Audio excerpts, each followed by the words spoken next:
this is not your normal date night because when was the last time you were on a date with glow sticks? Come on now, okay? Good times. Good times. I want to let the guys know right off the bat that when we're putting this thing together, like a lot of guys were around the table, and we said, you know, should we talk about issues and important things like feelings? And we all agreed no. So guys, here's what I said to you. I got your back. I got your back all night long. Sit back and relax. We're not going to beat you up for not being a woman. There you go. That's a good thing. Okay, we are so excited you're here. We're going to have so much fun tonight. And so right off the bat, we just kind of want to see who's here. So right now, let's see if you've been married 30 years or more. Could you stand up?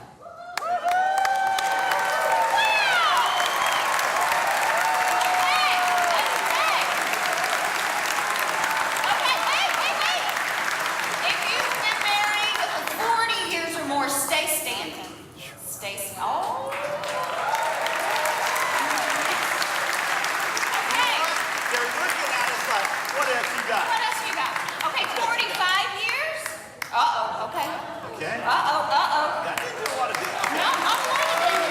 Okay. The golden 50 years. We've got two. No, we've got three. You know what we ought to do?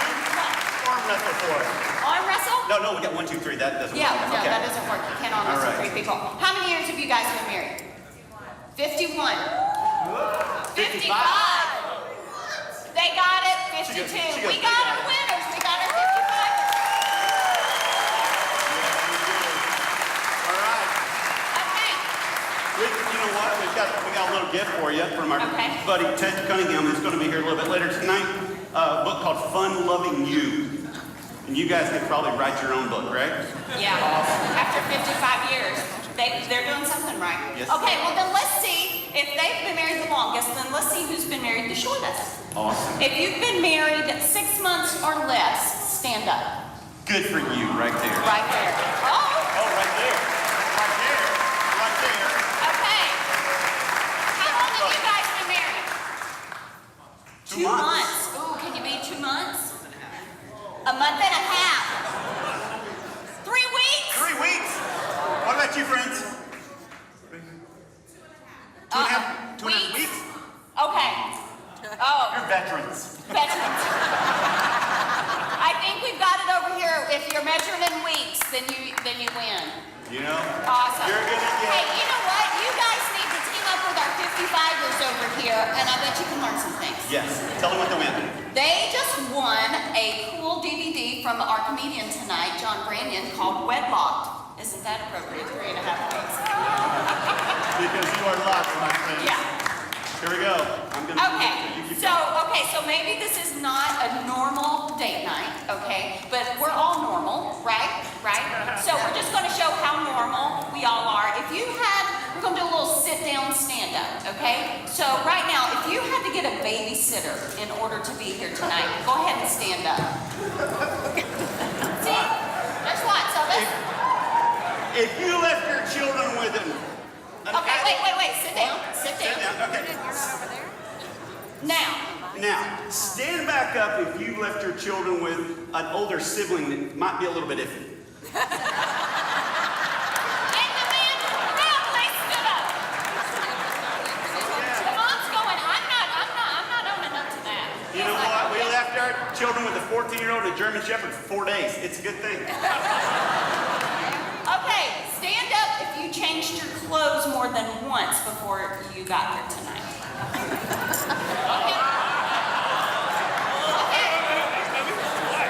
Okay. See? Okay. Men, stand up if your wife changed her clothes more than twice. There we go. It is good to know that I am not alone. Okay, stand up if the last time you were on a date with your spouse, I don't care about the other people, just your spouse. If the last time you were on a date with your spouse, you listened to a cassette in your car. Stand up the last time you had a date, you listened to an 8-track in your car. Stand up if you don't don't even know what an 8-track is. Make us feel old. Go ahead. Go ahead. That's okay. Okay. And now, our last but not least, stand up if your names are Jeff and Tori Kreitzer.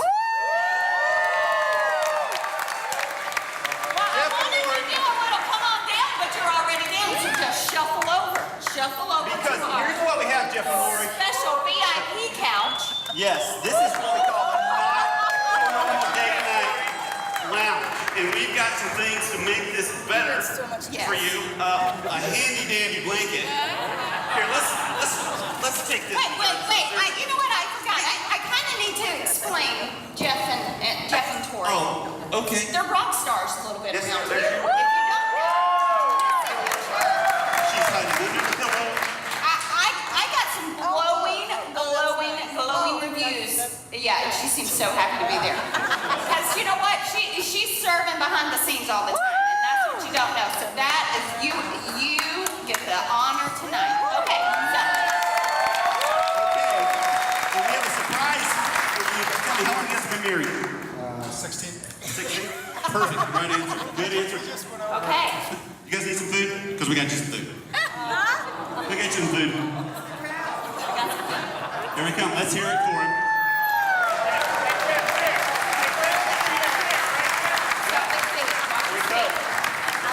So, courtesy of Chick-fil-A, we've got you dinner, 2 huge lemonades. 2 huge lemonades, Some and cold wraps so it wouldn't some get cool nasty. wraps. Yes, and we'll set that right there. Yeah. Wait, you know what? Scoot over. Let's get a selfie here. Let's do some pictures here. Have you got your phone? Absolutely. Can I get in the picture? Come on, listen. Come on. Get in Come on. there, We're yeah. back here too. We're Just back what here they too. want, some random. And while we're doing that, everybody, There. here we go. Awesome. Well, Okay. here's the story. You're going to be in these great seats. all Not night. with the cow though. Not with The cow will leave. All night. The cow And we're going to walks. check in with you, see if you're okay. We're not going to embarrass anybody but you. So it's going to be great. I will take you back. I'm teasing. Here we go. Say bye-bye, cow. Bye, cow. Goodbye, cow. Nancy, we introduce our next. Yes. Yes, I'll walk up cow. Well, I've got him. You got cow? He's my special friend. He's your special friend? He's not my He's GF. He's awesome. my CF, my cow friend. Did Get you it? just make that up right then? Yeah, That was, lame, wasn't it? Yeah. Okay, so right now the professional funnies coming out. I know, because we're not. Okay, the professional funny, our good friend John Branyan. Let's give it up. you're gonna.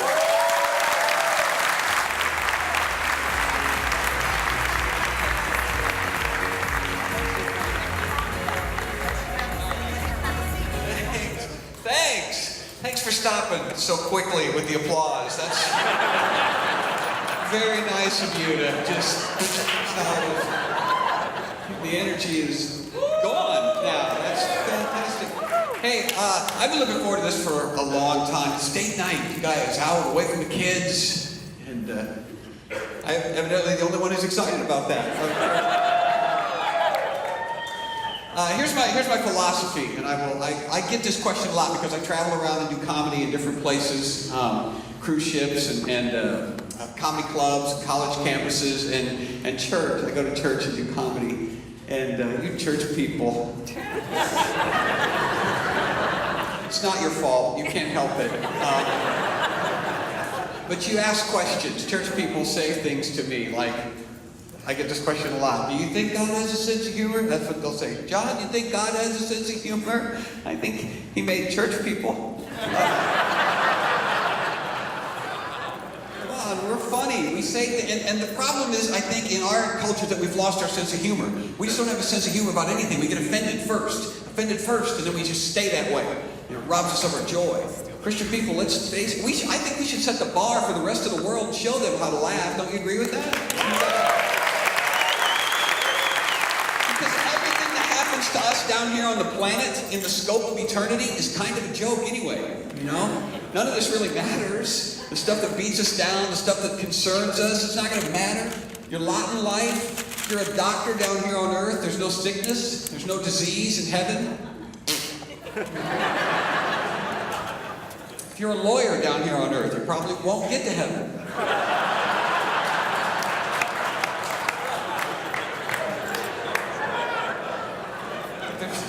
There's no crime, there's no judicial system, right? It doesn't matter. Even if you're a minister. We got any of them here? Any ministers? Not one at Comedy Date Night. Oh, right here in the front row? Good move. What's your name? Philip. Philip. Well, think about it, Philip. With Moses.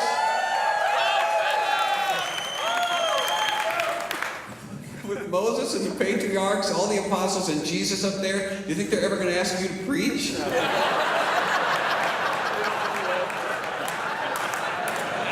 Yes, they will. Sit this one out, Isaiah. Philip wants to share.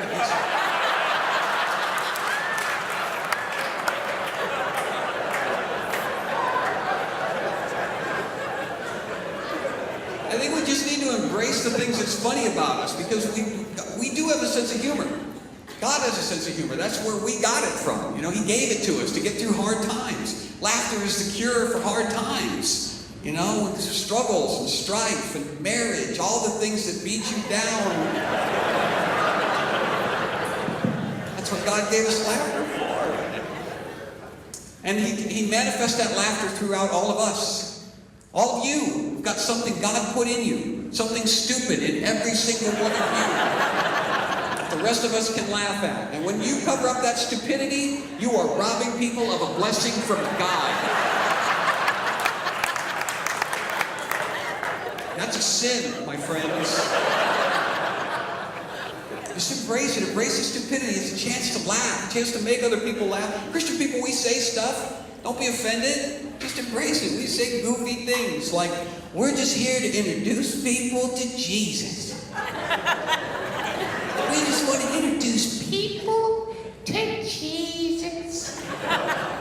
Jesus already knows everybody. Yeah, I know how many hairs you have on your head, but I'm not good with names. I heard a preacher say God is moving here. God is moving here! And I thought, well, wow, this must be a really nice neighborhood. He's got a good place up there, but he's moving here?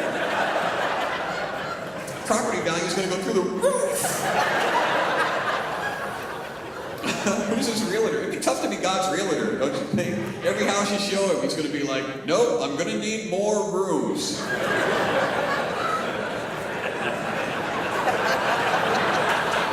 Don't look that one up. It's biblical. I just think we take ourselves too seriously sometimes. You gotta have fun in church. Church, there's a million things you can do to have fun in church. Once. Anytime. You can have fun in church just drinking apple juice if you put it in a Budweiser bottle first. Share it with the kids in the nursery. There you go.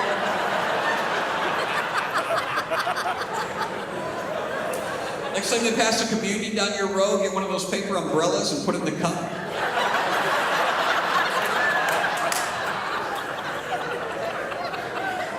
And I got one of these a little while back. This is an electronic cigarette. Don't panic. There's no smoke, no nicotine, just a vapor. But check this out.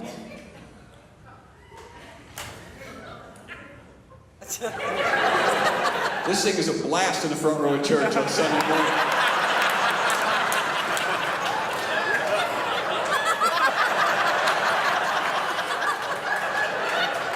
Preach, Philip.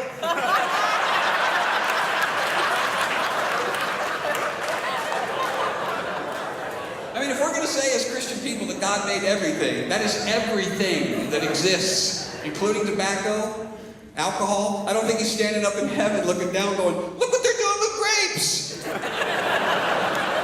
I never saw that coming.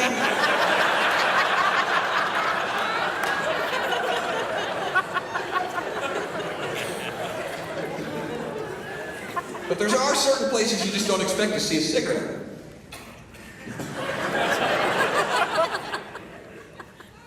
Do you take this man to be your lawful wedded husband?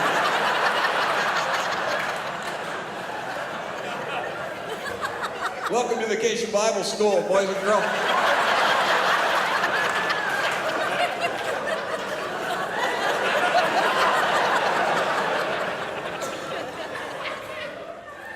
It's a boy.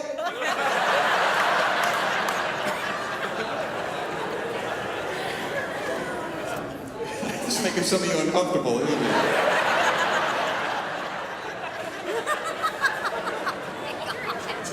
It's not real, it's fake.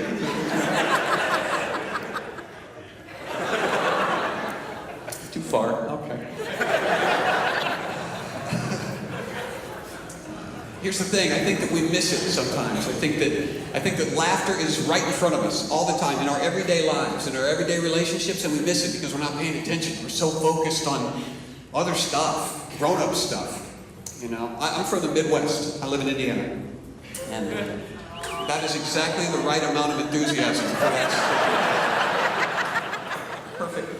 And I love living in the Midwest. I wouldn't move for anything except possibly to move to a town that I found online. And it's in Arkansas. And the name of the town is spelled Flippin.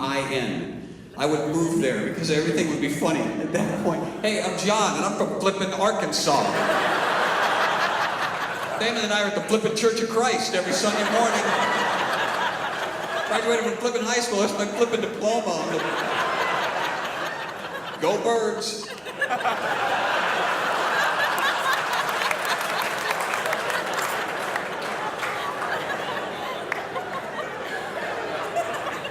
I don't know what they're called. I have no idea. Oh, it's Birds. I'd like to be at the football games when they hand out the big foam hands. I'll bet there's problems. Here's the reason I bring it up. It's a real place. You can go to their website. The Flippin' website, you will discover that they have no idea they're hilarious. They're clueless. Their website is all straight up about their Board of Education, information on their Chamber of Commerce. There's a picture of a squad car on the website. It says on the side of the car, Flippin' Police.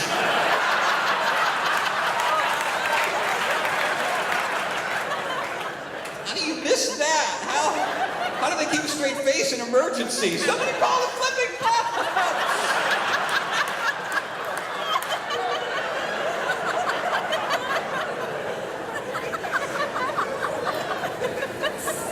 Just clueless, you know? That's us sometimes, you know, we don't get it. I don't always see everything, you know, and then when I do see the stupid things that I do, I don't want to admit it. And so I will break that tonight. I will admit, I do stupid things. A couple of weeks ago, I was awakened in the middle of the night because I heard a sound coming from somewhere in my house. And you know how when you hear a weird sound in the dark in your house, if you don't know the source of that sound, it's frightening? I heard a whistling. It's like 2:30 in the morning, coming from somewhere in the house.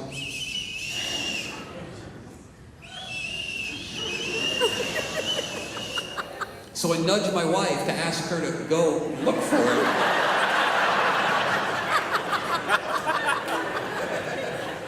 And she was sleeping because she's selfish, and so I had to go myself. So I'm trying to use just auditory clues to zero in on this, you know. And then it sounds like it's moving around. So I'm chasing it around in the dark for like 10 minutes, and then I finally realize it's this nostril.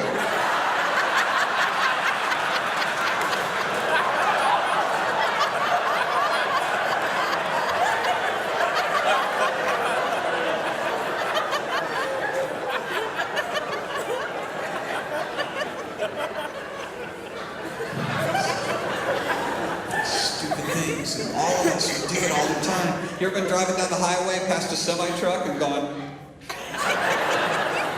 it's pretty stupid. You ever had a semi-truck pass you and go,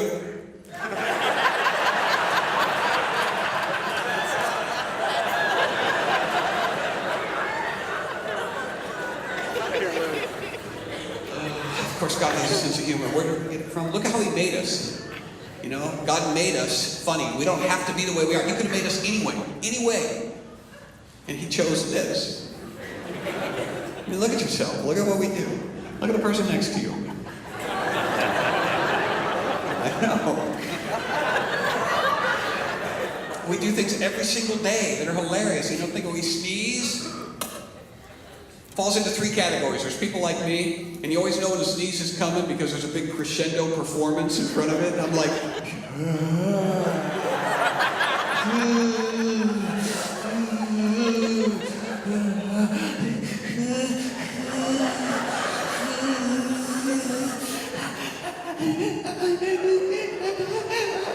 and then it's gone. It just disappears. You feel a little bit ripped off. But now I've got a friend of mine, that there's no warning when he sneezes. You're in the middle of a conversation.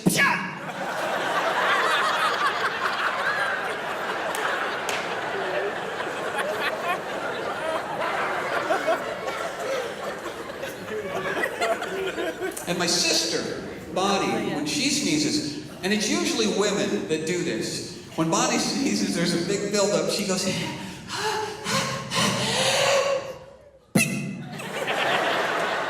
that cannot be good for you, ladies. You can't have without chew. That has to go somewhere. It's gonna wind up on your thighs.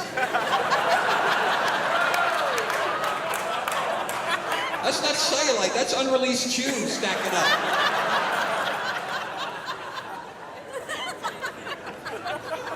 Let it go. You ever done this on a Sunday morning? You're in a hurry to church, don't have time for breakfast, you race out the door, settle down in your seat. About the time the minister gets up to preach, it's dead quiet in the room. You're going, yeah.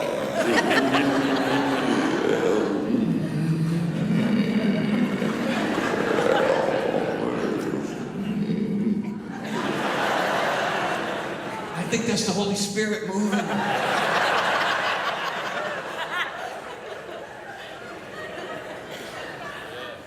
Spirit, you ever done this? Any place else? Like in church? You ever had this happen? Or maybe during a test in school, you ever choke on your own spit?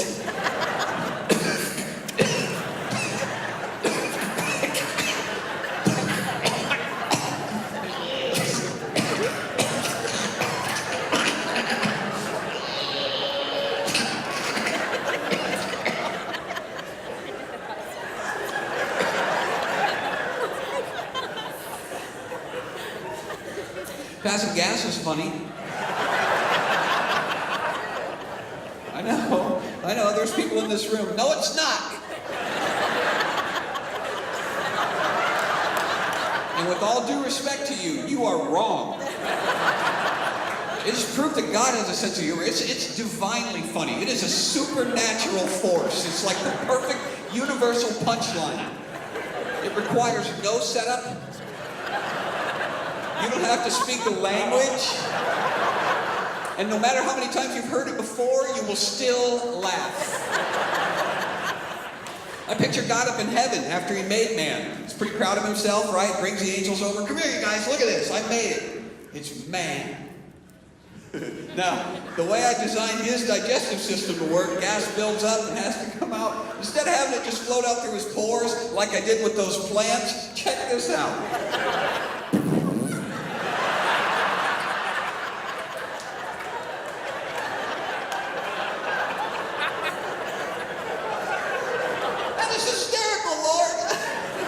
What's that smell? I know, I thought that up too. That's so deaf people can appreciate it.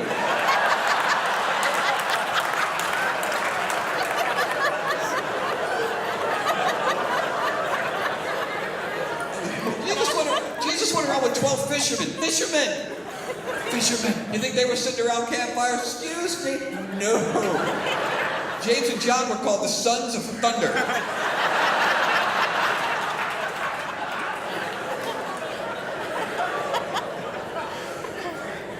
God has a sense of humor, yes. We don't have to be like that. It's amazing. I do other stupid things. Since I got the mic, I'll start. And we'll pass it around to the rest of you. Not really. I order things from infomercials. Oh yeah, judge me now. Some of you have done this. Some of you, I'm not gonna ask for a show of hands, but some of you ladies have bought this exact same item. And you bought it for a man in your life, good intentions, you wanted to demonstrate that affection, so you bought him a Snuggie. I will say this on behalf of the man, he didn't want it. No man wants a Snuggie, partially because it's called a Snuggie. And have you seen, they have camouflage Snuggies now. Who's that for? The guy in the duck blind, hand me my shotgun. And my Snuggie.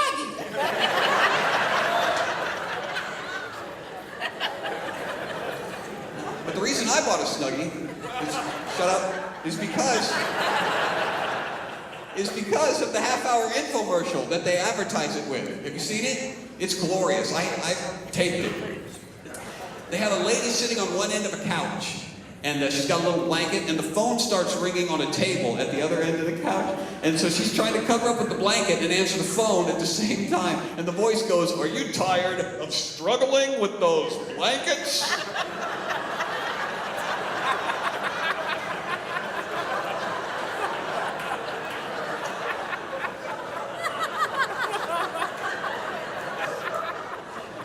If you are having trouble operating a blanket,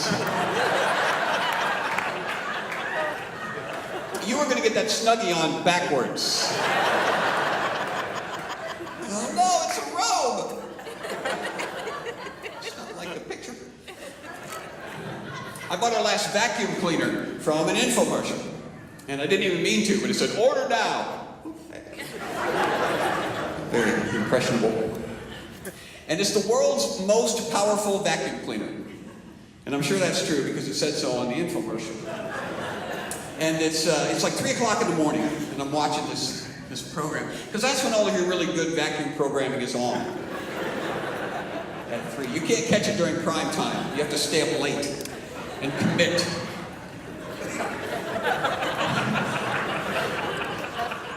It's 3 o'clock in the morning. I'm glued to the TV. They're running this vacuum cleaner all over the studio. "This is the world's most powerful vacuum cleaner. Look at the job it's doing on these quarters." They had a stack of quarters. They're tick, tick, tick, tick, tick, sucking them up. And I'm at home going, "Yes! We have got so much money laying around on our carpeting. Nothing to get cash out of the shag." They picked up a bowling ball with a... I've been using those 3 holes in the top of mine. These days are over. And have you noticed no matter how powerful your vacuum cleaner is, there's always that one little piece of white fuzz in your...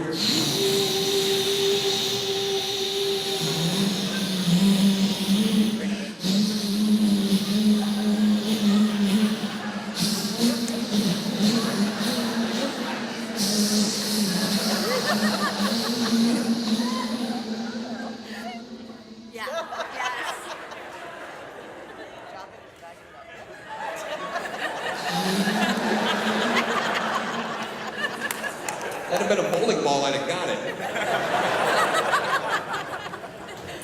Our vacuum cleaner has a headlight on the front of it. Our vacuum cleaner has... Who in the universe says, "When the sun goes down, we vacuum"? My wife was kind enough to explain it to me. She says, "No, John, that light is there because you can't see dirt in the dark corners." Why are we vacuuming it? It's just easier to make sure company doesn't bring flashlights over to the house.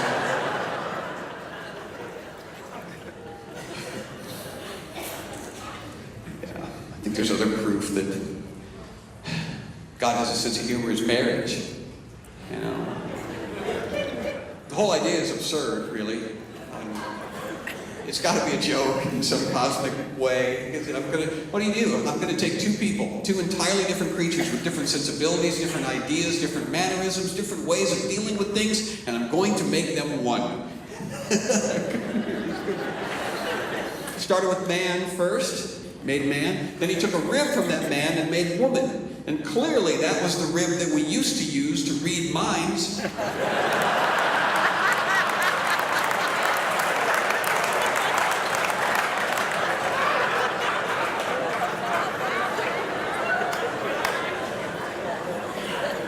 She can and we can't.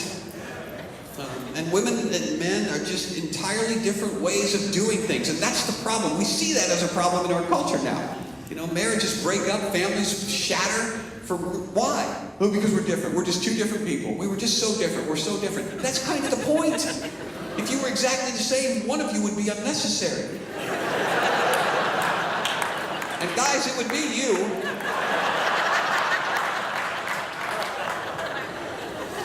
That's exactly the point. You are two entirely different creatures, and rather than fighting about that and letting it annoy you, I mean, stick with it, because that's what gets funny later on. After you fight about it, it gets funny later. Later on. Start to appreciate the differences. My wife can strike up a conversation with anyone, anywhere, at any moment. Anytime. We went out to eat. This couple walks by our table, never seen them before in our lives. And my wife goes, "I love that jacket. That's Neiman Marcus, isn't it? It is Neiman Marcus. How'd you know? I saw the catalog. Where'd you get it? We got New York. Where'd you go to New York for? My sister loved to live in New York. Do they have pictures? And you did pictures.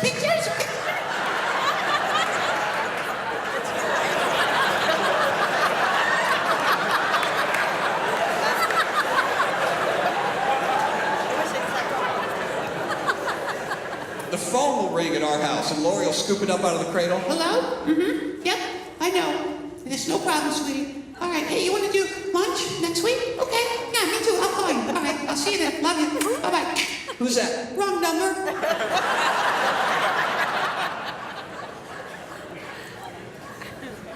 There's only been one guy in my life that I've known who could sort of kind of keep up with the woman in his life conversationally, and that was my great-grandfather, great-grandpa Frank. They were married for 70 years, he and Amy, 70. So after all of that time, you know, they had practice, and she was finishing his sentences for him, and she was starting his sentences for him, and he would get a word in edgewise, because sometimes she had to breathe. And so, but they had it all worked out to where it was like timed perfectly, almost like a vaudeville sketch. Like she would say things to the boys like, "You boys, don't put your finger in your nose. Don't put your finger in your nose." And he'd be behind her to say, "You're not supposed to put your finger in your nose. Why does it fit?"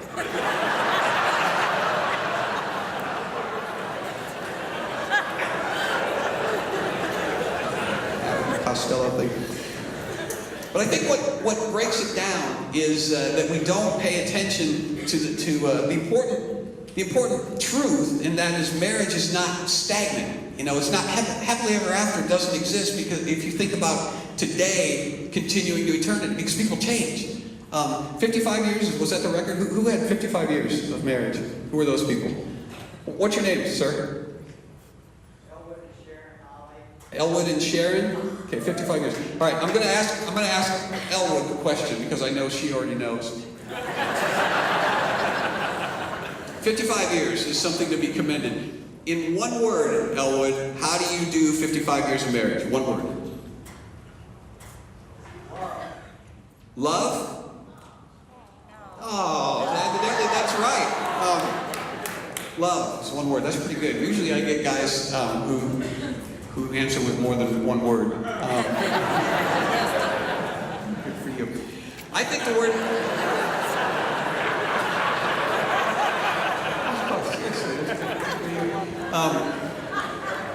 I think the word is flexibility. I think adaptation. You have to bend with the wind as it goes along, because otherwise you'll just get knocked flat. 28 years. My wife and I have been married 28 years, and she is not the same girl that I married at all. The relationship is more intense. It's deeper. She asks me questions. Questions I do not know the answers to, because they are questions that no man on earth has ever known the answers to.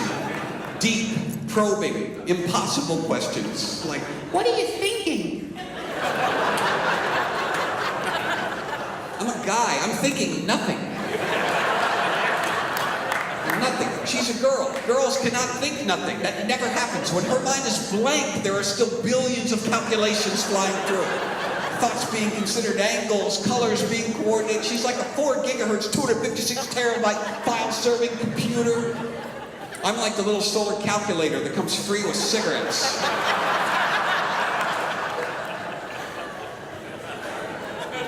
I still spend time with other guys. Me and the guys go out, we have coffee, we talk. Never once have I ever said, "Hey, Al, what you thinking?" Because I don't care. Plus, he's a guy. I know what he's thinking. Has this ever happened to you, Elwood, 55 years? Has this ever happened? Saturday morning, I'm minding my own business on my way out to mow the yard or something, and she'll stop me. Are you gonna wear that outside? I'm just gonna mow. What's the big? Look at your shirt. Look at your pants. Look at those socks. I don't want the neighbors to see you looking like that.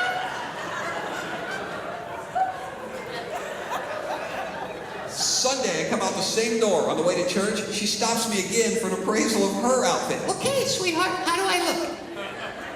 Why are you asking me? I'm not qualified to dress myself.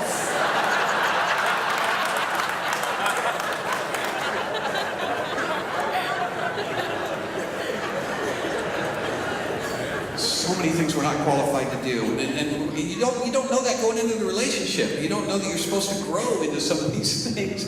Men are supposed to be handy, just know how to fix everything. All this stuff, John, around the house, it's all broken.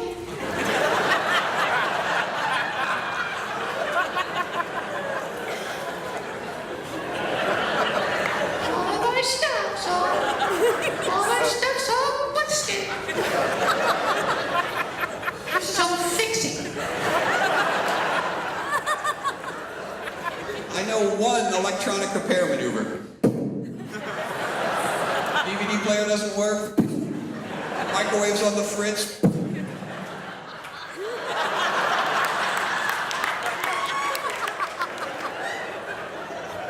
I am certain the first semester of medical school, all they do is teach male doctors not to walk into the room and say, "How do you feel, Mr. Smith? You still sick?"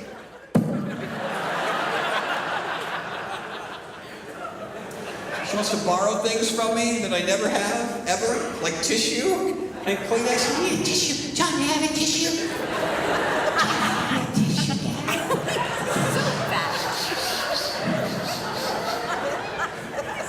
No, men do not carry Kleenex.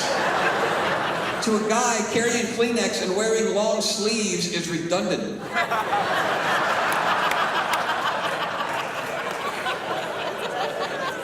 Think about it. If men carry Kleenex, this never been invented.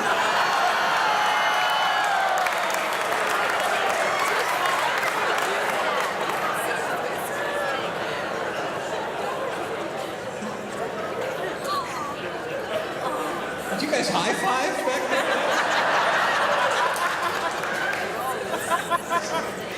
It's appropriate. Other things I can't do around the house. It's just not my. I can't do it. I can't burp Tupperware. You know, walking the floor at 3 a.m. Just one burp for Daddy. Come on. I can't close Ziploc bags. That just goes right up her spine. She can't deal with it. I don't understand why you struggle. Give me that. Yellow and blue make green and just zip.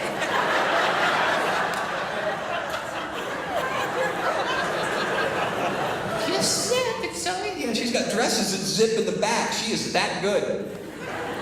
My zippers are all in front and I still don't get them closed.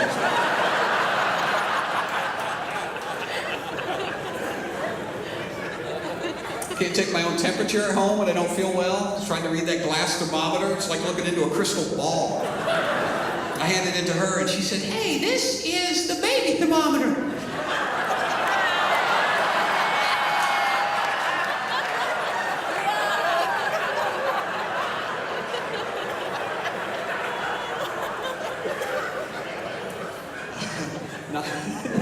Not all of you men know why that's bad, do you? It's supposed to taste like Vaseline.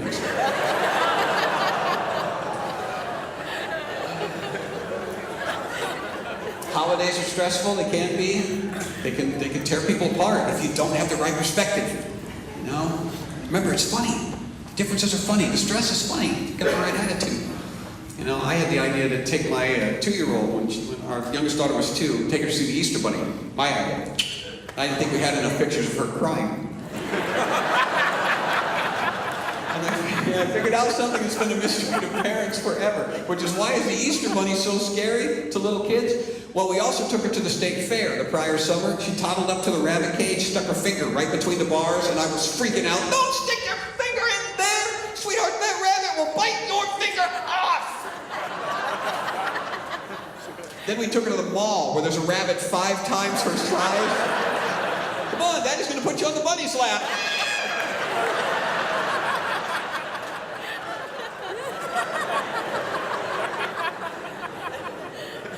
My wife's favorite holiday is Christmas. She loves it. Every year, at the beginning of October.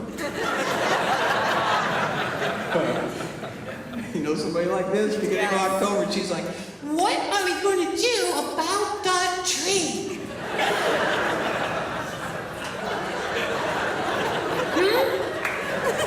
I'm going, sweetheart, it is October.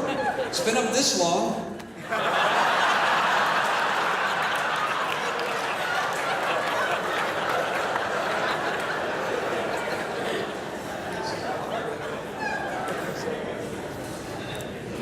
Family reunions come along. Family reunion is just an extension, you know, of it's married people, you know, but extended. It's like all of the in-laws. And they are a tremendous blessing, aren't they, the in-laws? Here's the thing, a family reunion doesn't have to be a bad experience if you don't go to your family reunion. Then you can sit in the lawn furniture and go, well, at least I'm not related to these freaks. But that doesn't work when you're married, does it? Because if you don't go to the in-laws family reunion, then they'll think you don't like them. And you don't want them to know that for sure. So a couple of years ago, my wife's family reunion was at her Uncle Jack's. And Lori's Uncle Jack owns lakefront property. Has a little cottage right down on the lake. And the year that we had the reunion, he had a brand new speedboat that he was excessively proud of. And so as everyone was arriving at the reunion, Jack was standing down on the pier next to the boat, insisting that we all come and look at it, because it was a beauty. Hey! Old Jack got a new speedboat this year. There she is, beauty of a boat. You ain't never seen a boat like this. She's an absolute beauty. She's beauty of a boat. I looked the boat up in Bass Tracker magazine. And you know what Bass Tracker said about this boat right here? It's a beauty. If I was to pick one word to describe this boat, I would probably pick the word beauty. I didn't think anyone was even listening anymore. B-U-T-Y.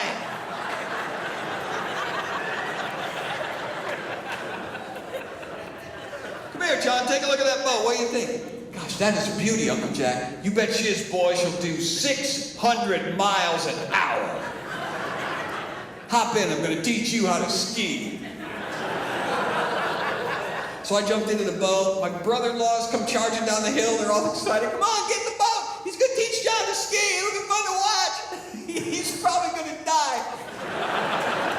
Out we go. Jack's driving wide open.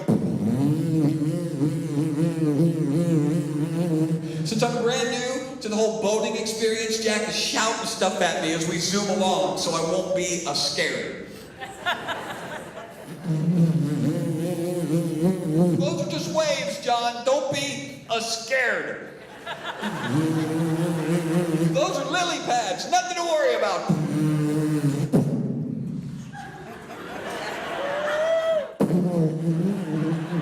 That was a sailboat. Into that scenario with a lunatic behind the wheel. They stop the boat. They throw 2 skis.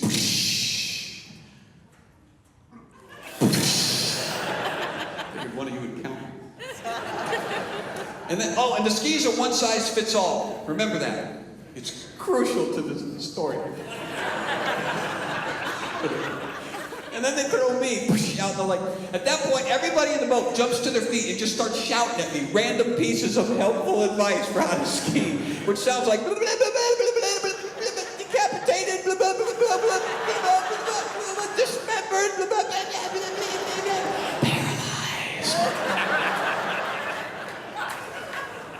It basically boils down into 3 things. 1, you have to keep your arms straight out in front of you. 2, you have to keep your knees close together.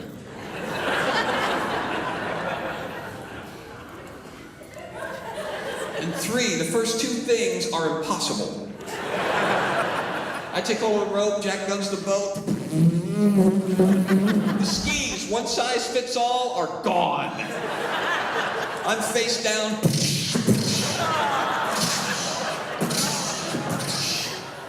there's no helpful advice like, hey, let go.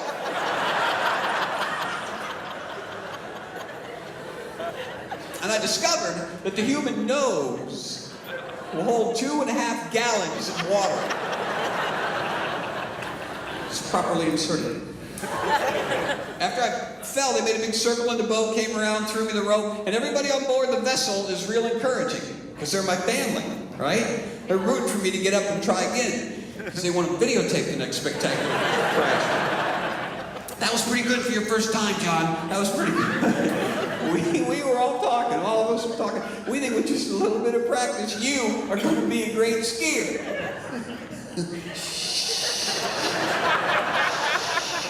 Up, he can hear you. I'll give you a little bit of advice this time, Scooter. You take hold of a rope. This time, when Jack pops you up out of the water, you just stay squatted down on the skis. This will change your life. Hanging on as long as you need to till you're comfortable enough that you can stand up. You take hold of the rope. Jack guns the boat.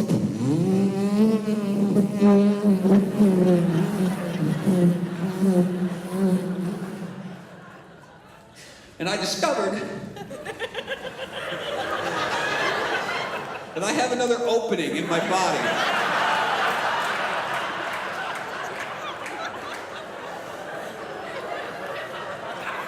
It will hold more water than my nose.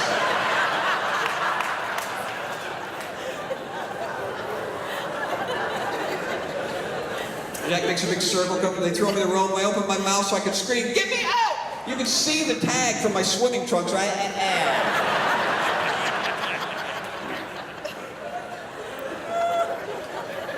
And they were not Speedos when I put them on.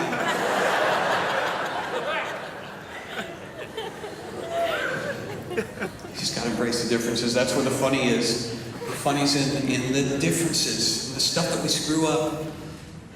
I'll leave you with this. We had there's so many differences between my wife and I. We were basically polar opposites in every way. Like the way we drive. No. It's a complementary relationship. She thinks of things that I wouldn't think of. Like insurance. You know, her motto with insurance is, well, we pay for insurance, we might as well use it.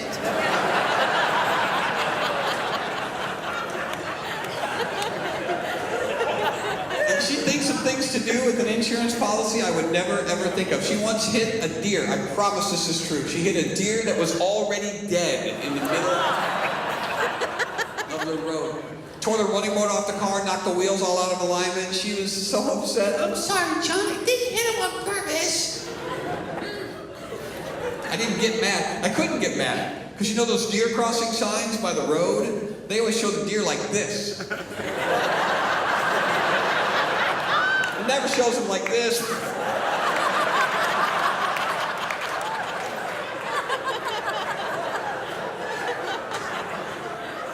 So she had no idea what to look for.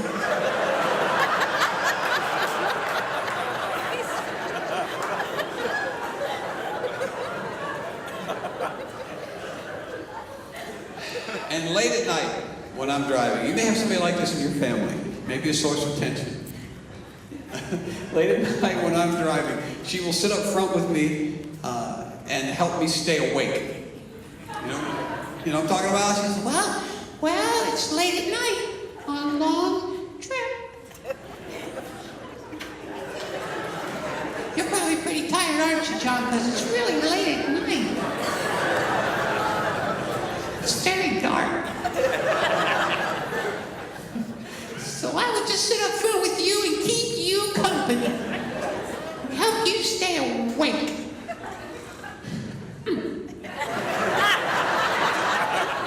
5 miles down the road, she's sound asleep.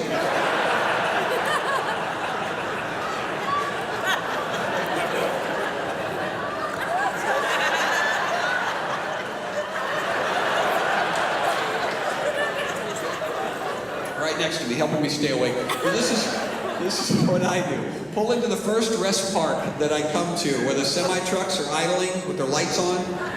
Pull nose to nose with the semi. throw the car in neutral, hit the gas, and go, ah!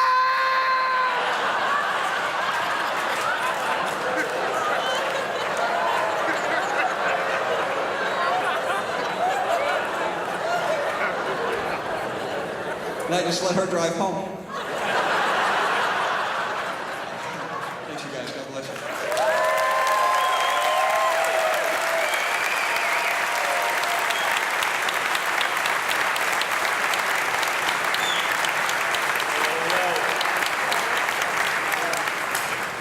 Are you guys having fun? It's fun, isn't it? It's fun to date your spouse. Who knew? So much fun, you know, and we've got to learn how to have fun, not just in times like this, but we've got to have fun in the middle of all the crazy with kids and with chores and work and all those different things. We've got to learn how to have fun anyway, right? So we thought we'd do a little game, and we've had two couples nominated, I use that term loosely, to participate in our game. So if Philip and Holly Harrelson, and Alex and Julie Keith, come on down. Are they here? They heard they were going to be in the game and they didn't come. No. You know what?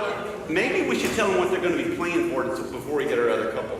Oh, okay. We have from our great friends at OSPA a couples spa treatment, and I have no idea what that means. All I know is they got 2 ducks, and I'm keeping one of them. Okay, here we go. Okay. Okay, but I think this is awesome. It's up into. Okay, you can either nominate It's the yourself. old Ritz-Carlton. It's amazing. the old Ritz-Carlton? Yes, I'm gonna grab the microphone. Okay, well, I need another couple, because Alex and Julie. And look at, nobody's making eye Oh, right there. contact. Right there. This guy right here. Oh, look at you two. No, Come. no, What? no. This guy right here stuck his hand up first, right? Did ya? Yeah, from one ball guy to another. Let's go, brother. Okay. Come on, let's hear it. Come on up. Come on in. All right. Okay. Okay. Okay, so let's go ahead and introduce yourselves. Holly Harrelson. Philip. Okay, and how long have you guys been married? 15 years. Whoa. And they even said it together. 15 years. Did y'all rehearse it? Did you go just in case they ask us? We need to know. Okay, don't make eye contact with her. What is your anniversary date? Don't set my boy up. Ask her. He'll agree. June 26th. And? June 26th. Good job, good job. See, I just set him up for success. Okay. Okay, expectations are high when you jump up and volunteer that quick. Okay, introduce yourselves. My name's Tom. This is my wife, Heather. Hello. Hello. Okay, how long have you guys been married? 6 years. I ain't even trying. How long have you been married? Yeah, that's what it is. Yeah. Okay, that's a good way to handle it. Better to ask than get it wrong. Okay. Is that true? Better to ask than get it. Absolutely every time. Okay. What we're going to do is we're going to have the Have Fun Anyway relay. And what you're going to have to do, I'm going to put this stuff down, is, oh my goodness, this is, no, you don't. You're good. Yeah, it's okay. Okay. This is what you got to do, because we're going to have fun in everyday life. That's what we're Right. practicing. So, first of all, you're going to have to diaper the baby. Okay? You got this. And then you're going to have to put the trash bag in the trash can. Okay, but see, that's so easy. You got to do it the whole time while you're kissing. Yes, and if any point your lips disconnect, the other team gets it, okay? I mean, we're talking serious lip lock. Okay? Serious lip lock. Okay, your brother raises his hand. Here we go. Are you glad you took your shoes off for this? But you know what? Oh, no. Back over here. Back over here. And you know what? Your wife started taking off her shoes. You are committed, man. You know what? I got some motivational music for you guys. Okay, are we ready? It's really romantic. Let's hit it. There we go. Okay. Got your back all night long. Okay. Do you understand? You gotta both do it together. You gotta do it together. You can, however it Well, happens. however you figure it out, but you better be kissing the whole time. You better be kissing the whole Mark. time. On your mark. Go. Go. Oh. Oh, look at this one.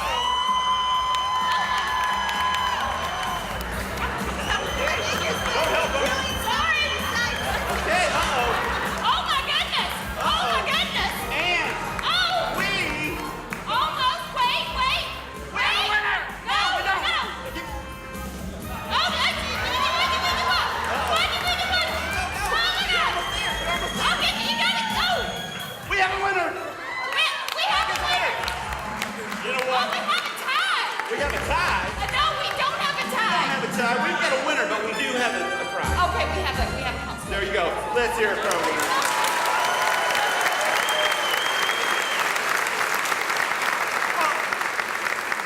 Look at that, and she's even a good sport. Okay, you.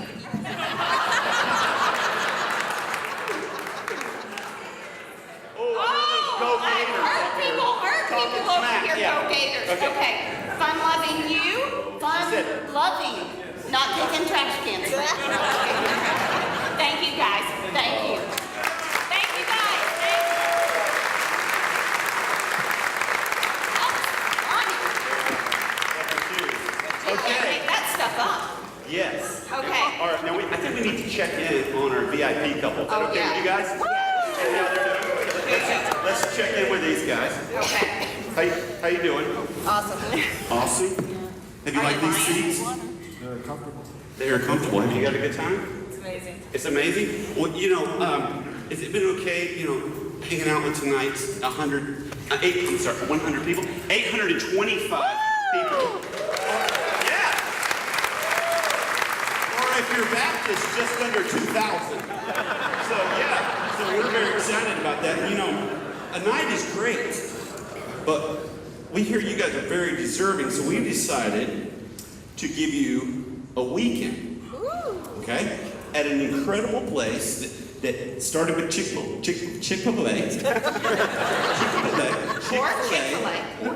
called Windshape Retreat Center in Rome, Georgia. I think we have some footage of this place. Oh. Look at that right there. Everybody all together. Yes, it is unbelievable.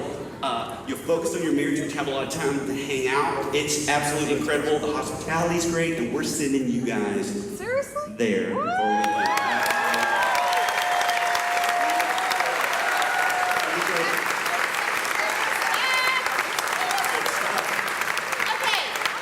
Okay, so we're having fun, but did you know that there are benefits to dating your spouse? Did you know that couples that participate in a date night report higher quality relationship and a lower divorce rate? Okay. Did you know that if you date your spouse at least once a week, you are 3.5 times more likely to report being happy in your marriage?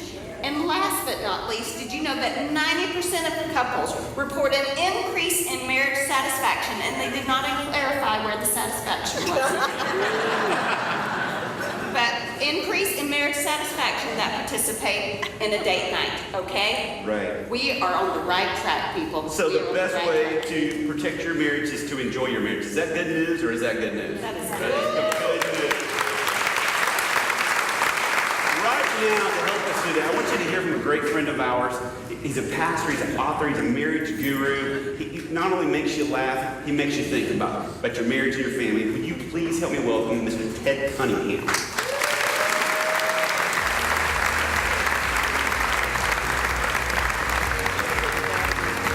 All right. Are you having a good time tonight?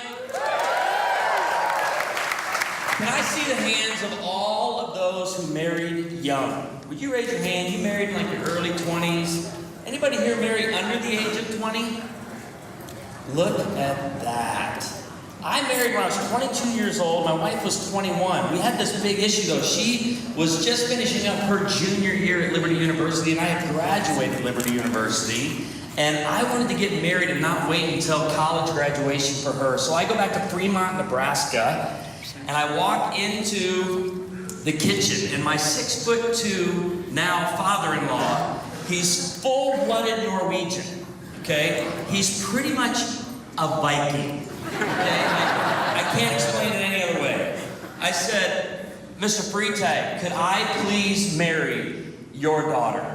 To which he responded in his thick Norwegian accent, "Jo betcha." I said, but I only will marry her under one condition. He said, what's that? You allow me to pay for her senior year of college. To which he responded, "You betcha."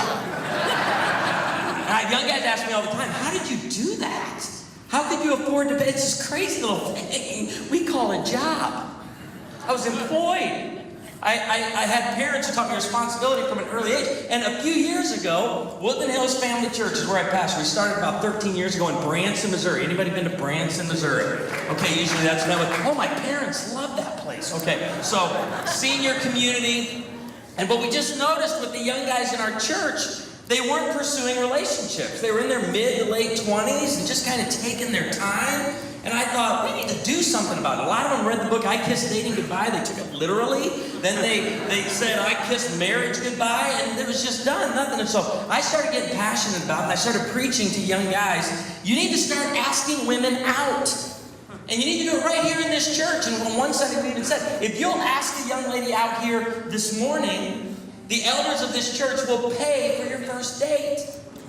We were passionate about it. I started getting letters and emails from people. And one lady, a senior lady in our church, her name's Deb, she emailed me and she said, Pastor Ted, thanks for putting some fight back into the young men. Okay, but what about us old women? Where are the old men for us? And in this email, she lists for me all of her assets. She starts, I live in a house on the lake. I have a good check. She goes all the way down through this list at the bottom. I have 2 Sea-Doos. And so I took her letter the next week to Ignite Sunday at our church. We take the second Sunday of every month and we talk about marriage at our church. Whatever series we're in, we stop for 2 Ignite Sunday and we talk about marriage. So we took it up and I read it for our congregation, read the asset list and everything. And at the end I said, Woodland Hills, I got to ask you, where are the men for Deb? And 5 guys stood up in our first service. One older guy in the back saw his competition, and he started doing a little dance in the back to get her attention. And at the end of the service, 3 guys walk up to me. The first 2 guys say, Pastor, can you show us a picture? Or can you point out Deb to us? I said, man, I'd be happy to. The third guy walks up to me, and he goes, hey, you got a picture of those Sea-Doos? You know what we call him in our church? A little boy. And little boys make bad husbands. So on 2 Ignite Sundays, here's what we do. We focus on 3 words: honor, enjoy, and prioritize. The word honor, we get that from Hebrews 13:4 that says, marriage should be honored by all and the marriage bed kept pure. Now, I grew up in an independent, fundamental, premillennial, King James Version only Baptist church. Okay? I'm not even supposed to be in here right now. The majority of you are so screwed up, you don't know what you believe theologically. Anyway, that's what I was taught growing up. And so we looked at this verse, Hebrews 13:4, but we focused on the marriage bed kept pure part. I grew up in the youth group, all we ever heard was the purity message. Don't, wait, quit, stop it, don't touch that. And I grew up in a church and a home that taught me how to honor purity, but didn't teach me how to honor marriage. Here was the message I heard in my youth group all the time growing up. Sex is dirty, nasty, and ugly. And you should save it for the one you love.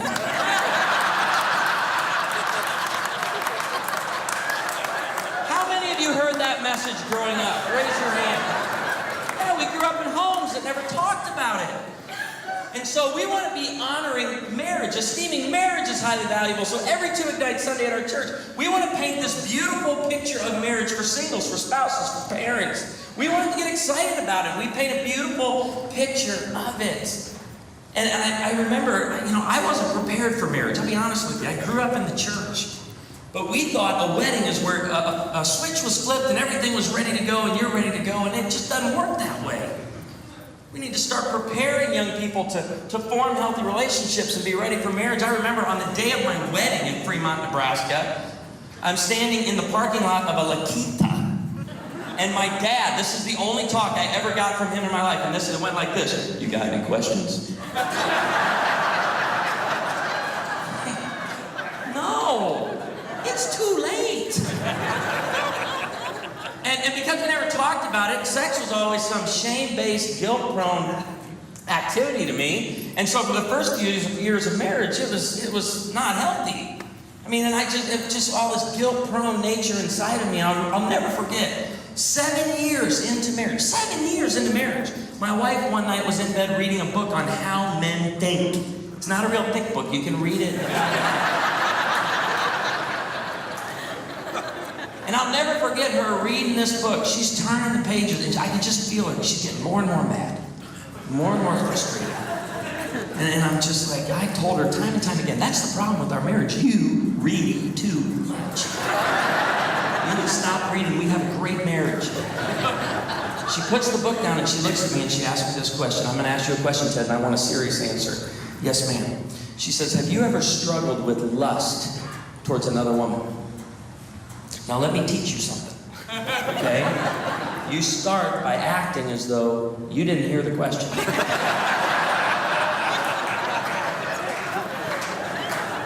Huh?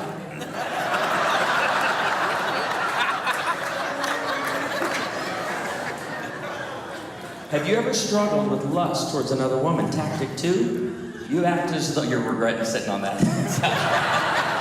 You act as though you didn't understand the question. What do you mean? And I knew we were going there. Oh, we were going to have a conversation. And for a week, she got her hands on everything she could for discipleship in this area. She's like, I can't believe men think this way. They're turned on visually. And she's finding stuff. And first person she had to run to, and she ran to her, Beth Moore. What did Beth Moore say about this subject, right? Because if Beth Moore said it, Jesus believed it, right?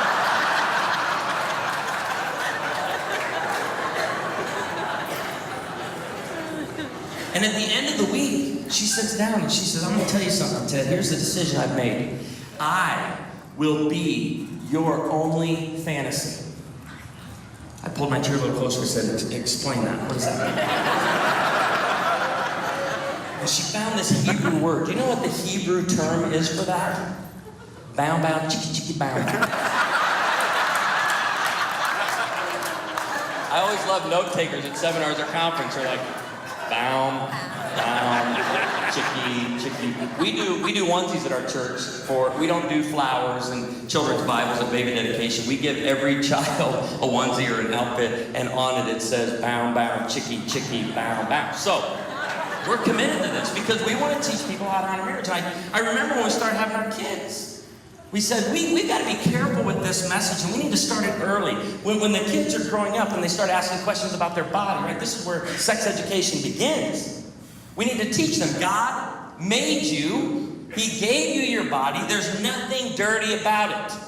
Okay? And so we have to use anatomically correct terms. Amy and I made that decision. Anatomically correct terms from the get-go. So it's just so you know, if you're a parent, you're doing this, you're not helping any. So don't use terms like wah-wah. Okay? For you Oprah listeners, it's not a vajayjay. I'll never forget when my son was 3. My son hopped up out of the tub and he goes, what is this?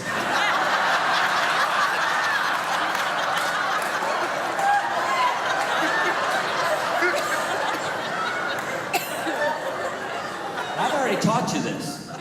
You start by acting as though you didn't hear the question. Huh? Dad, what is this? What do you mean?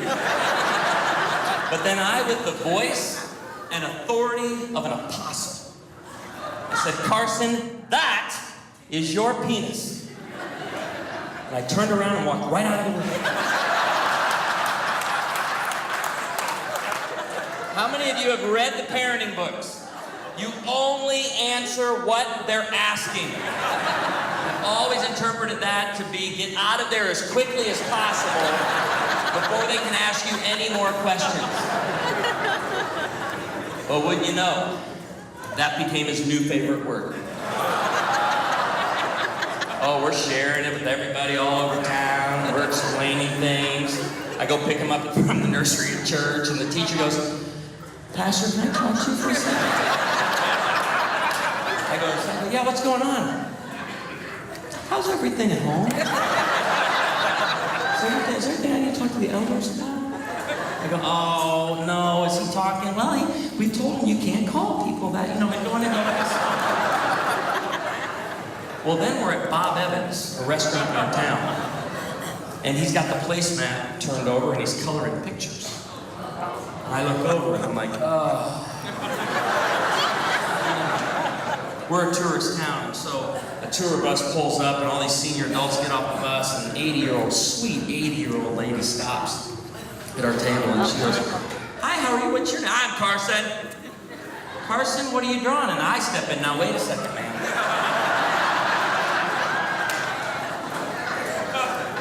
I'm a pastor. I'm teaching my son that God gave him his body, and there's nothing dirty about it. And in the middle of that, my son Carson looks at me and goes, Dad, I'm drawing a dragon, not a penis.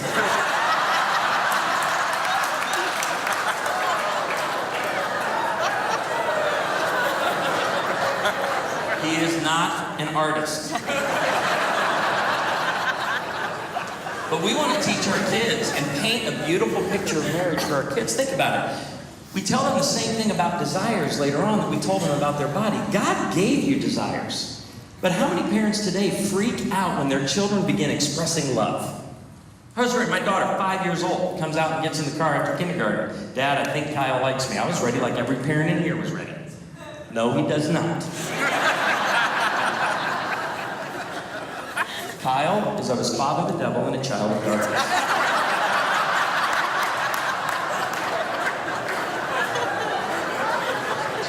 You stay away from it. But I had a friend that taught me years ago, no, that's not what you do. You begin to paint a beautiful picture and just dream with them. Instead of shutting their feelings down, just look at your 5-year-old and be like, hey, you want me to help you work on a budget? You're gonna look at houses on the way home, see how this is gonna work. Think about the teenage girl that comes home. Oh, how about this one? The teenage girl that comes home and goes, Mom, I think I'm in love. Yeah, no, you're not. You don't know what love is. Love is what your father and I have.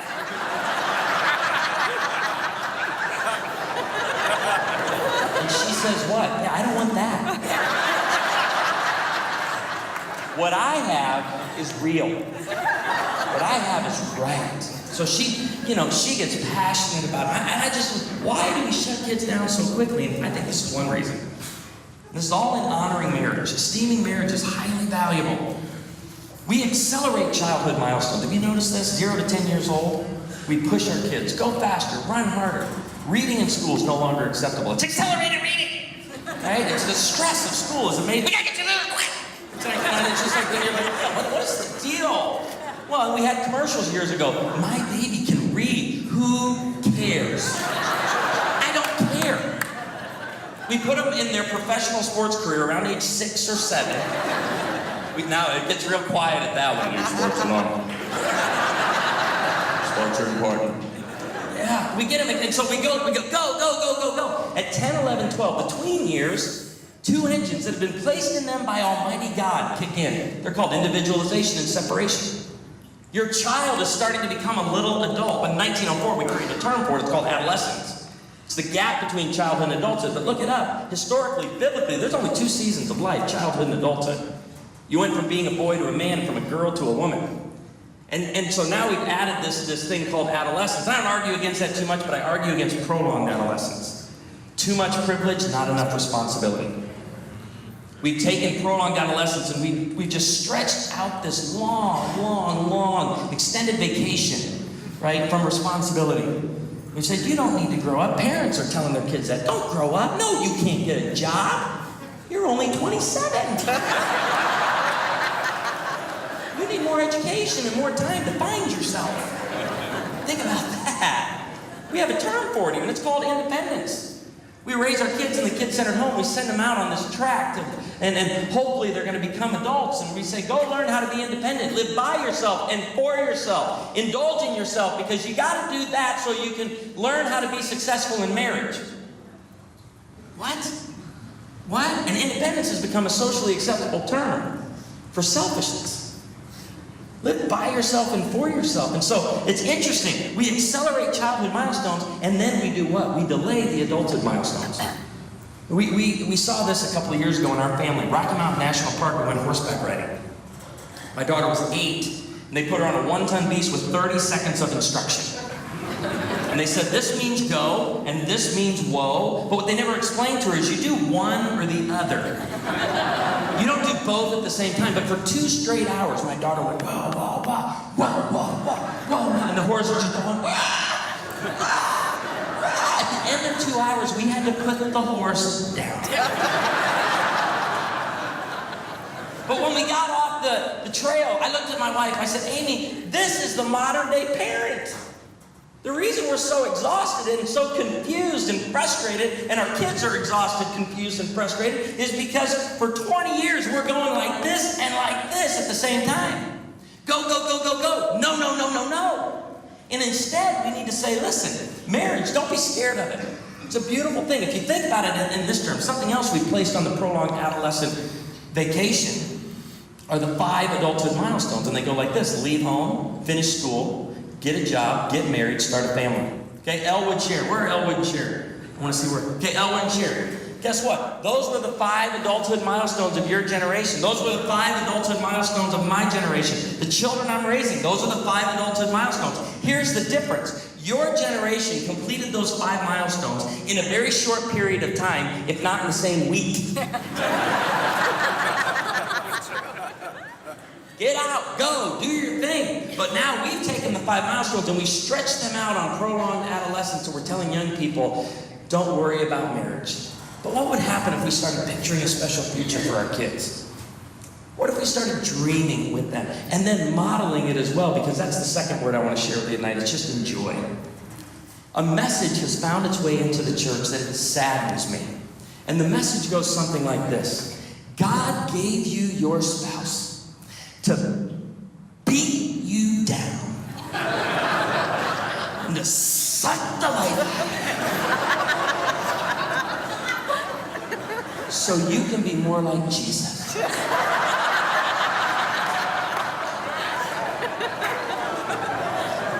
And our kids are saying, I'd rather go on a missions trip. Why do that? And we've missed this great nugget in the scripture. It comes to us in one of my favorite books of the Bible, Ecclesiastes. If you're down today, start a new devotional week in Ecclesiastes. That'll pick you right up. Meaningless vanity. Nothing, I love it. The book ends 12 chapters of Ecclesiastes. Chapter 1, life is hard. Chapter 12, then you die. But in the middle of this book, you have Ecclesiastes 9, 7 through 9, and it says this: go and eat your food with gladness and drink your wine with a joyful heart, for now God favors what you do. Always be clothed in white and always anoint your head with oil. Speaking there of joy and festivity, and I love verse 9. Verse 9 says, endure life with your wife all your miserable days. Good. This is a group that knows their Bible. Because I go to some churches and I misquote that like I just did, and I get a It's good. It's good. But that's not what it says. It says, enjoy life with your wife whom you love all your meaningless days. You don't have to choose between life and a wife, guys. You can have both at the same time. I tell the guys in our church, 8 of you, awesome. That's fantastic. But there are guys that go home, and I know eHarmony and Match.com commercials are geared towards singles, but think about the guy who sits at home, or the girl that sits at home, the wife, the husband, and they're watching these commercials of a couple twirling around on the screen. And they're like, oh, I would love that. Problem is, we never took a test. This is a big problem. I want to enjoy life again. And think about the lie a lot of people are falling for. In order to enjoy life, I got to find me somebody new. I tell the guys in our church all the time, this works in the Ozarks, but I tell them all the time, listen, where you think the grass is greener, don't ever forget, it's a septic leak. It's nasty. Stay away. For a good time, call home. Water your own lawn. Right? Enjoy life together. And this is what's interesting. We're so confused on compatibility today. We think great relationships flow from compatibility. Compatibility flows from character. Great marriages are from character. Compatibility is not something you discover, you stumble into, you test for, you find. Compatibility is something you create over a long period of time. And I love it because my wife and I grew up independent fundamental King James Version only Baptist. Okay? She's Assemblies of God. Okay?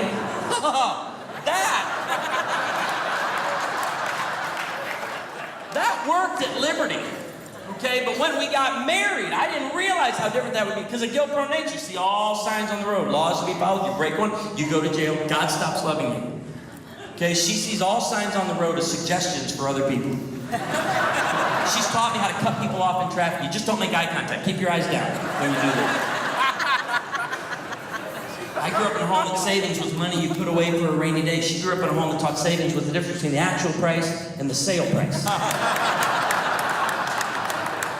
We don't even celebrate the holidays the same way. She grew up in the White House. Her family decorates every single room in the house. Okay? I grew up in a home where we decorated for Christmas on a commercial break. My dad would say, hey, do you think we should decorate for Christmas? We probably should. Dad. He'd go over to the crawl space, he'd undo the pegboard, he'd move it. He'd pull out a 3-foot pre-decorated tree with a garbage bag on it, put it on the dehumidifier, pull off the bag, joy to the world. And back to That's Incredible. We were ready to go. So you can imagine now in marriage, when I'm pulling the 58th box that says Christmas decoration on it, down out of the attic, I'm in no mood to celebrate the birth of my Lord and Savior. Do I get a witness out there tonight? I already put up with your pillows and your candles. Go to light a candle. Don't light that. Well, what are we doing? We're just smelling. You don't like that one? No, we don't like that one. And then I had to tell her years ago, I said, baby, there's not a lot of adventure left for men in the world anymore. Okay? So please, let me find my own parking space. I'm 39 and a half. I can do it all by myself. But here, you want to know, you're like, well, how do you begin enjoying life together? It's real simple. The fast track to enjoying life together is unplugging from your spouse as the source of life. Jesus is your source of life, not your spouse. Okay, so God didn't give you your spouse to beat you down and suck the life out of you so you can be more like his son. The four people applauding with the DJ, so encouraging. But you have to unplug. And it'll turn around overnight when you unplug from your spouse as the source of life. Because when Amy and I were plugged into one another, blaming one another, fighting with one another, we used to pull into a parking lot, and I explained to her, if you even look at a spot, I don't know why God designed it this way, but when a woman looks at a spot, it automatically disqualifies that spot. She'd point out one 3 spaces in, I'd drive 20 spaces down, I'd pull in, and I'd be like, I did this. I provided this for my family. And she used, when we were plugged into one another as a source of life, she would look at me and go, you stubborn. Not anymore. Because we have fired one another as the source of life. Now, when we pull into a parking lot, we decided to turn everything irritating, everything frustrating, every pet peeve, we've decided to have fun with all of them. We've made that decision. The decision to stay married, like Elwood and Sharon for 55 years, that was a decision that flows from their character. Okay, they decided. And they didn't have the term back then, we're not compatible. We're not compatible anymore.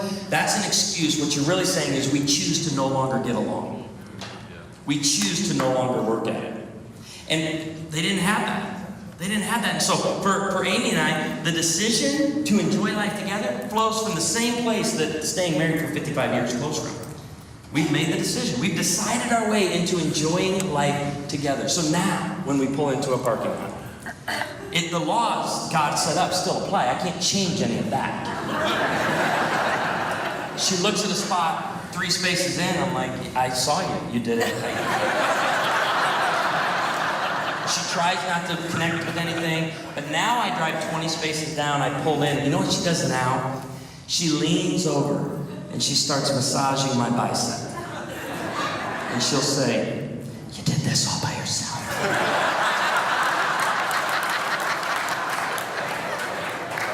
Do you do this when I'm not with you? You know what I caught her doing last year? She knows those Andes candies at the end of an Olive Garden meal are like crack to me. I love those Andes candies. I can't get enough of them.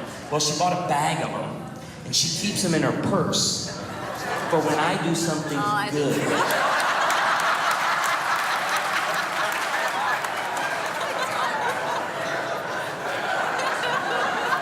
And it was in a parking lot that she pulled one out and she handed it to me, and I ripped that thing out of her hand. I start opening it and I realized, my wife just gave me a treat.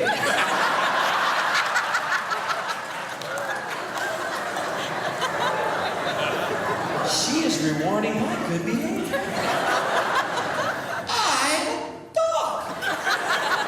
I was all right with it. I opened it up. You have to decide it. We don't even watch movies the same way. Movie watching for my wife is I'm gonna turn it on and I'm gonna surf Pinterest and read a magazine, which puts all of the burden of watching the movie on me. And you know when something comes across the screen 6 years later, if you miss that, okay, you're lost for the whole movie.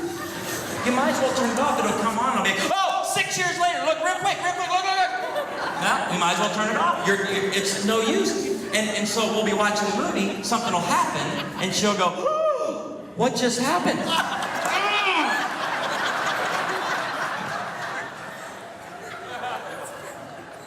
There was an explosion on the space station. A big piece of metal broke off. It hit the space shuttle, and now they're stuck in outer space. What are they gonna do? I don't know. I'm not an astronaut. But I bet if we watch the rest of the movie, we'll know how to fix a space shuttle in outer space the next time we need that information.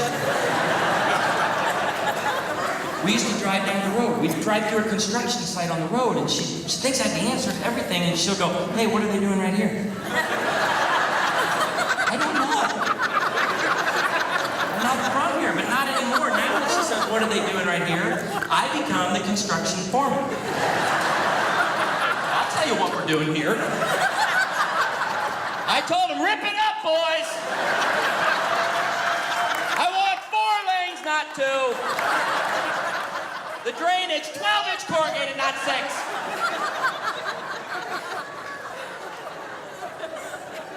When my wife says, what are you thinking about? I look at that sticker in the upper left-hand corner. We need an oil change in 300 miles.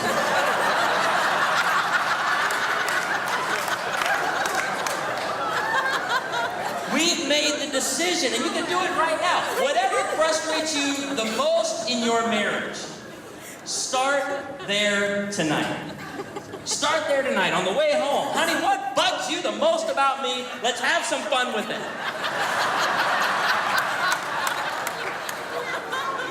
You gotta try it. You can't get accused of anything or judged for trying, so try it. But this is gonna take a third piece. Oh, and I love this. It's prioritize.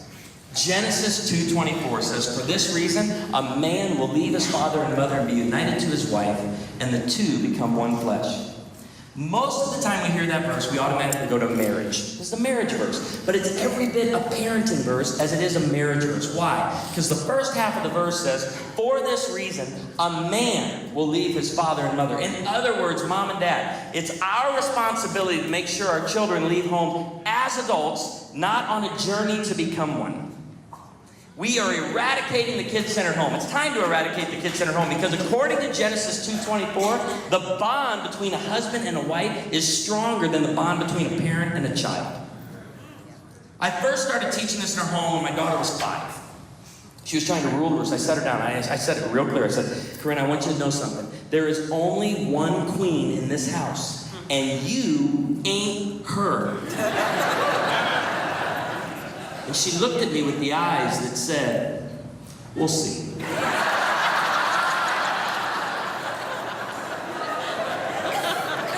The next day, she told my wife, why won't Daddy let me be the queen? There's room enough in our house for 2 queens. I brought her back in. I set her up on the breakfast bar, put my hand on her heart, and I said, Corinne, one day a little boy's going to say to you the words, I love you. And I want you to know something. He's a liar. No, I say, Corinne, one day I'm going to stand at the back of a church with you. And I'm going to be looking down the aisle at some pervert.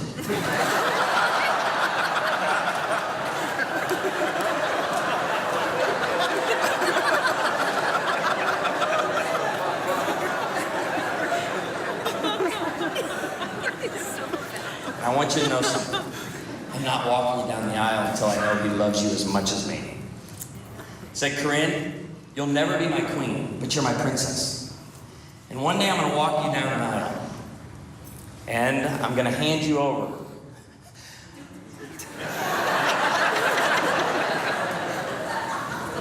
to another man to be his queen.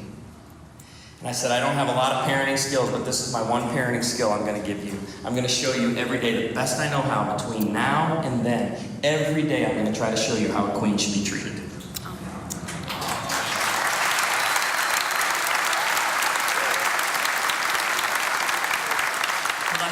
Mom comes up to me at a wedding and goes, I don't feel like I'm losing a son today. I feel like I'm gaining a daughter. I say the same thing every time. Nope, you're losing a son. You need to back away. We're going to break ties physically, relationally, emotionally, financially, and if necessary, geographically. And they're going to become one. I tell Dad, right before the wedding, I love special moments and weddings. If I could just encourage you as your children begin to get married, don't go for a quick wedding. Right? Don't go, or slow the wedding down, and this is one way you can slow it down. I always tell Dad, when I ask who gives this woman to be married to this man, I want you to turn and face your daughter. And I want you to speak words of blessing over her. You won't have a microphone, you won't have a clock. I want you to take your time and bless your daughter. And Dad always looks at me and says, yeah, no problem. You have no idea what's going to hit you in a few moments. Because the guy can be 6'8", 280. When he makes the turn to bless his daughter, this is all we hear.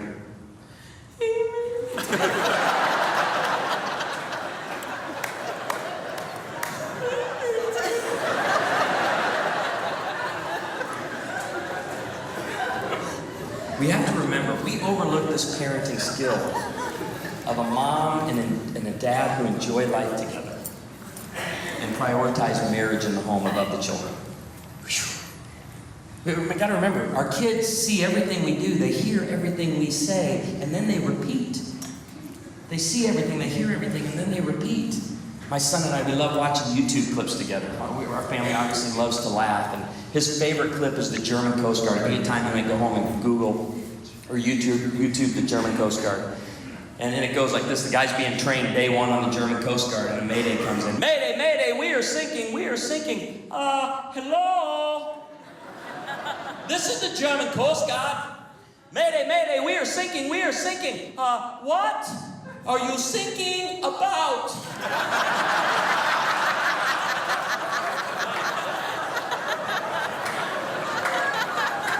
My son thinks that's the funniest clip he's ever seen. Falls over in laughter. A few weeks later, we're driving down the road, and I'm singing a hymn from my childhood that goes like this. I was sinking deep in sin, far from the peaceful shore. And from the back seat I heard, and what were you sinking about?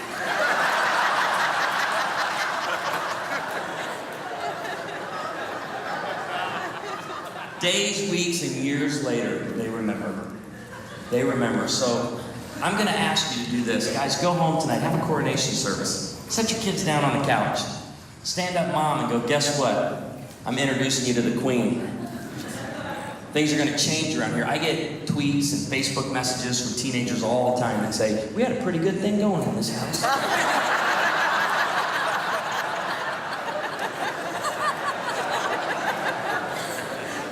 I'm copying my pastor on this message so he doesn't bring it back ever.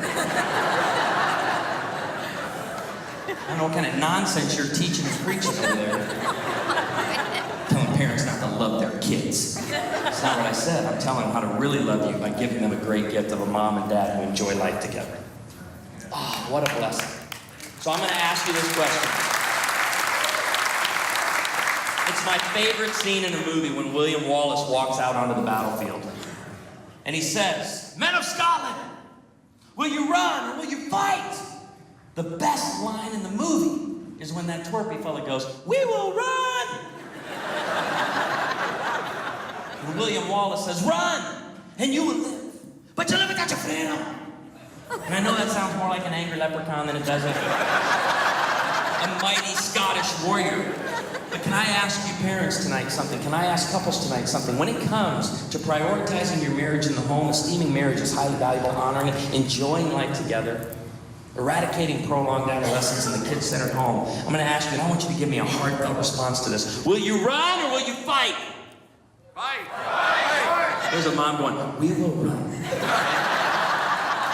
He doesn't understand, but we have toddlers. can't do all this nonsense he's been teaching tonight with toddlers. Yes, you can.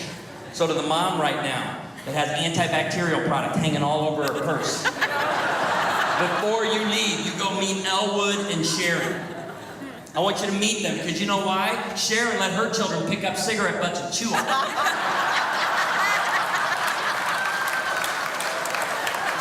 They turned out fine, didn't they, Elwood?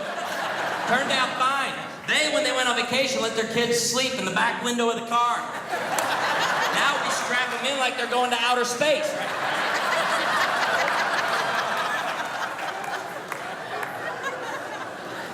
Their generation invented this evil contraption called a playpen. They had work to do. They didn't come home full-time entertainers to the kids, going to 42 games a week. They didn't have time. They had responsibilities. So they bought a playpen. They put 4 kids in it with 1 toy. And if the kids complained or got unruly, they took them all out. They turned the playpen upside down and put it on top of it. So I'll ask you again, when it comes to prioritizing your marriage, esteeming marriage is highly valuable, and enjoying life together, will you run or will you fight? Will you run or will you fight? Thank you, Florida. It's been a great night being with you.